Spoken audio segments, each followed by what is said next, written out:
And I always come back to that term that I think Jim Gordon used, finding out what the silent majority really wants. Right.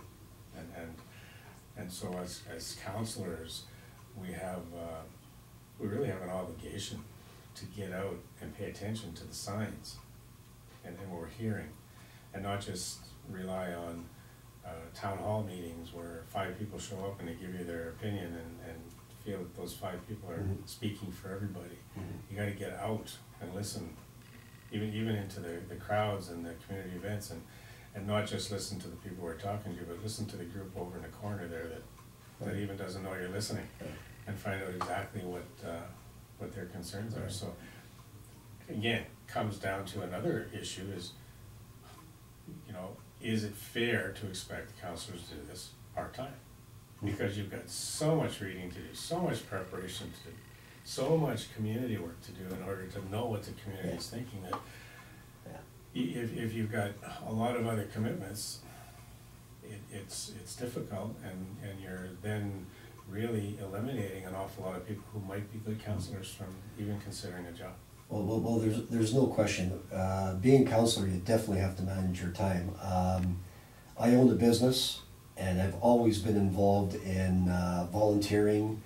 I've been on different boards, and you know what? It takes time, and thank God I do have the time in my business. I have a successful business, so the spare time I have, I always try to work towards helping someone or doing something, or in regards to volunteering my time.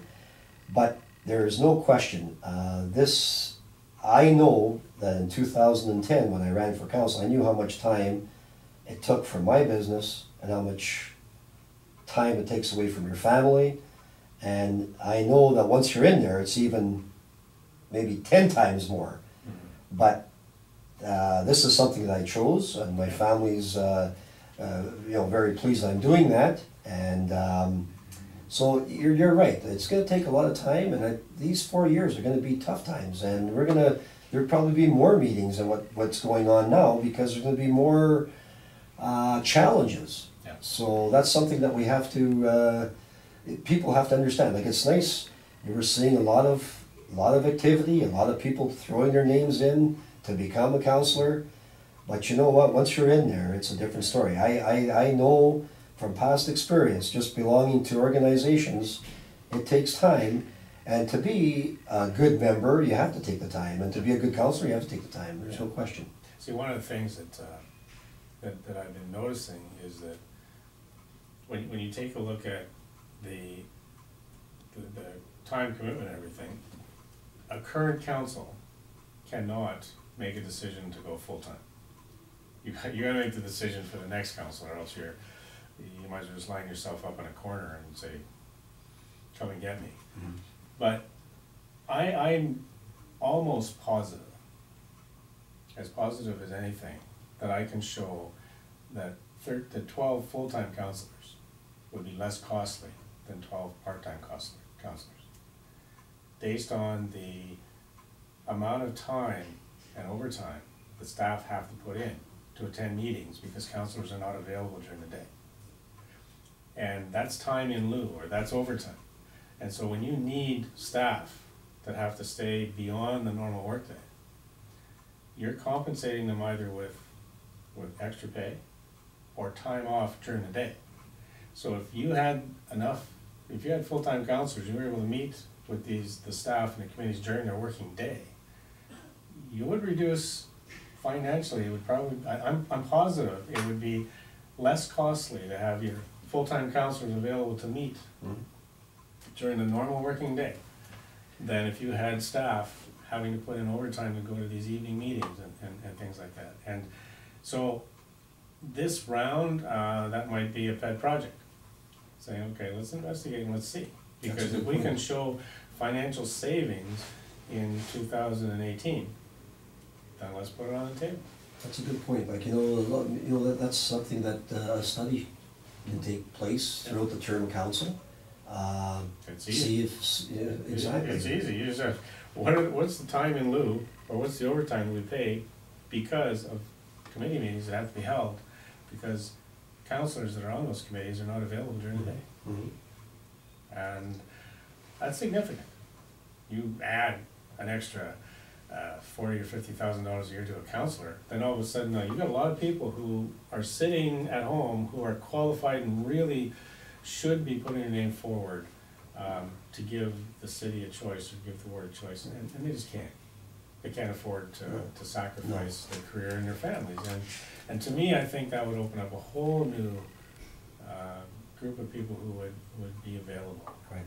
So it would be definitely a change, and it doesn't need a ward like a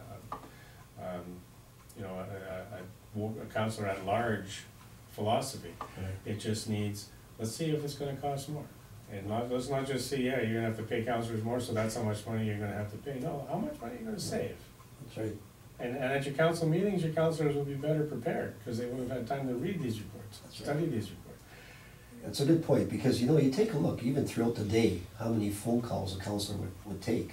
Okay, you have an 8-hour job per day, and no matter what you do, it's pretty hard getting back to these. It's either in the evenings or early in the morning, and you have to really be flexible. But there's a lot of calls that you have to return, and I'll tell you, that's very, very important. Yeah. Because I know in Ward 9 right now, I'm getting a lot of calls myself because people know me that I ran in 2010.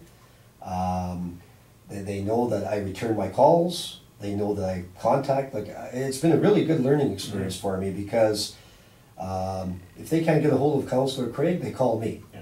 And that's fine. I love that. If they give me a call, they'll say, well, look, I can't get a hold of Councillor Craig, but Paul, I know that you will follow up on this. Can you do this for me? Yeah. And I can name a list of things I have done for people in the past 4 years and up to even the last 6 months.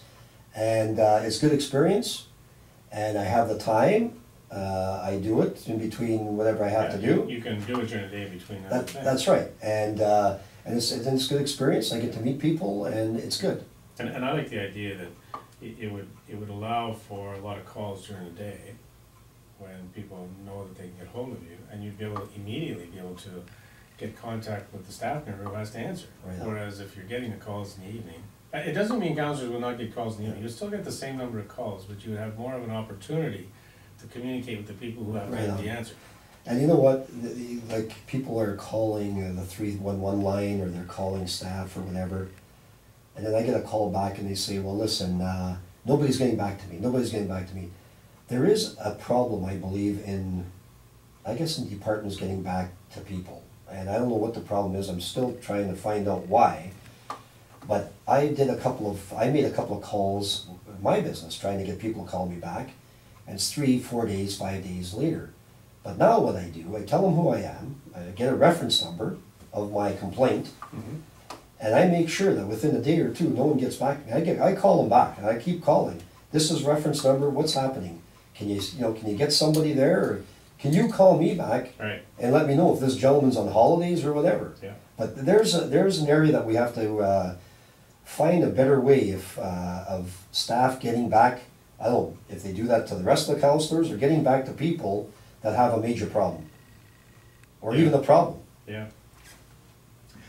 We're going to take a short break and play a couple commercials, and then come back and wrap this up and see if there's a couple of things that we want to talk about before we move forward. So remember, you're listening to Learning Clinic on CKLU 96.7 FM. I'm your host, Bob Curlin, and with me this afternoon is Paul Stopciatti. We will be back momentarily. That's a good point you made there about full-time.